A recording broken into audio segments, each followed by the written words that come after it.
আমি এখন টিকা পড়ব। এই টিকাটা হচ্ছে ৪৮তম আয়াতের টিকা এখানে বর্ণনা করা হয়েছে। আশা করি আপনারা এটা শুনলে উপকৃত হবেন।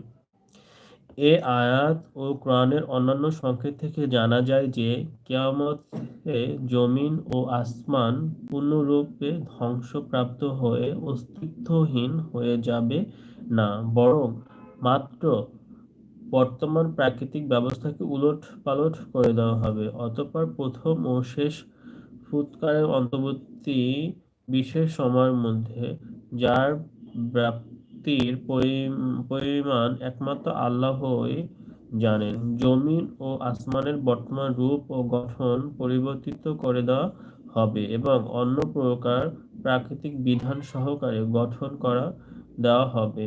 এই হবে পরজগৎ। এরপর সিংহের শেষ ফুৎকারের সঙ্গে সঙ্গে আদম সৃষ্টির পর থেকে কিয়ামত পর্যন্ত যত মানুষ পয়দা হয়েছিল সকলকে নতুন করে জীবিত করা হবে এবং তারা আল্লাহর সামনে উপস্থিত হবে। এই ঘটনাকে কোরআনের ভাষায় হাসর পুনরুত্থান বলা হয়ে থাকে। হাসরের আবিধানিক অর্থ হচ্ছে সংগৃহীত ও একত্রিত করা। হাসরের মূল অর্থ দাঁড়ায় তাহলে কি?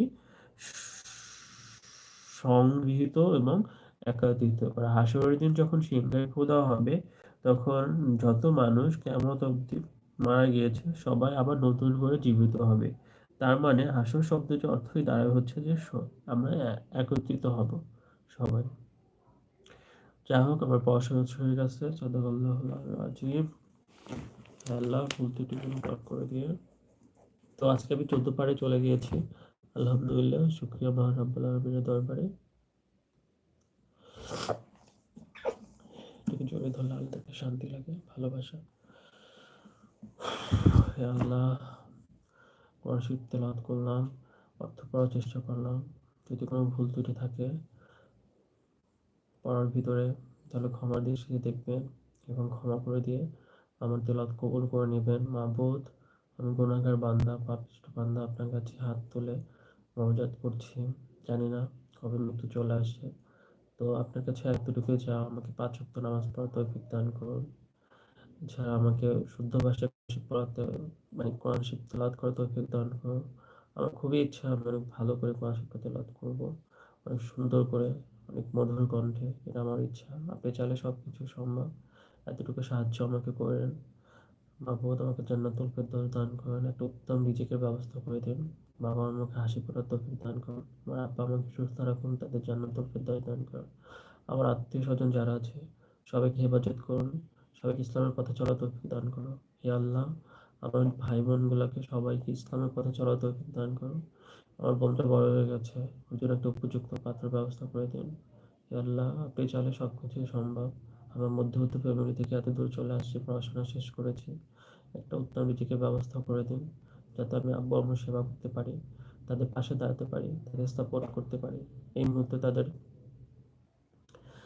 সাপোর্ট করাটা অনেক জরুরি, হয়তো পারছি না। আপনি ব্যবস্থা করে দিন। চাইলে সব কিছু সম্ভব। হে আল্লাহ, আমি এক পাপিষ্ঠ বান্দা, পিছনে অনেক গুনাহ করেছি, অনেক নামাজ কাজা করেছি, অনেক ভুল ত্রুটি করেছি, না জানা অজানা, প্রকাশ্যে অপ্রকাশ্যে, সব গোপনে অগোপনে, সব ধরনের অনেক ধরনের পাপ করে ফেলেছি। আপনি ক্ষমাশীল, ক্ষমা করতে ভালোবাসেন। আমি পাপিষ্ঠ বান্দা, গুনাহগার বান্দা, আপনার কাছে হাত তুলেছি। আপনি আমাকে ক্ষমা করে দিন। মাবুদ, কিয়ামতের দিন হিসাব, আমার হিসাব নিয়েন না মাবুদ। বিনা হিসাবে জান্নাতে যাওয়ার তৌফিক দান করুন। জান্নাতুল ফেরদৌস দান করেন। হে আল্লাহ, আপনি চাইলে সব কিছু সম্ভব। পৃথিবীতে আপনি সৃষ্টি করে পাঠিয়েছেন, আমাকে ক্ষমা করে দিন মাবুদ। অনেক গুনাহ করে ফেলেছি, অনেক পাপ করে ফেলেছি, সব কিছুর জন্য ক্ষমা চাচ্ছি, ক্ষমা করে দিন। হে আল্লাহ, কোরআন শরীফ পড়া শেষ করেছি, আমি যত পড়েছি এতটুকু হযরত মুহাম্মদ সাল্লাল্লাহু আলাইহি সাল্লামের কবর কবরে পাঠিয়ে দিন। আজকের মতো মৃত্যুর সময় পবিত্র কালামে তৌহিদ পড়ার তৌফিক দান করুন।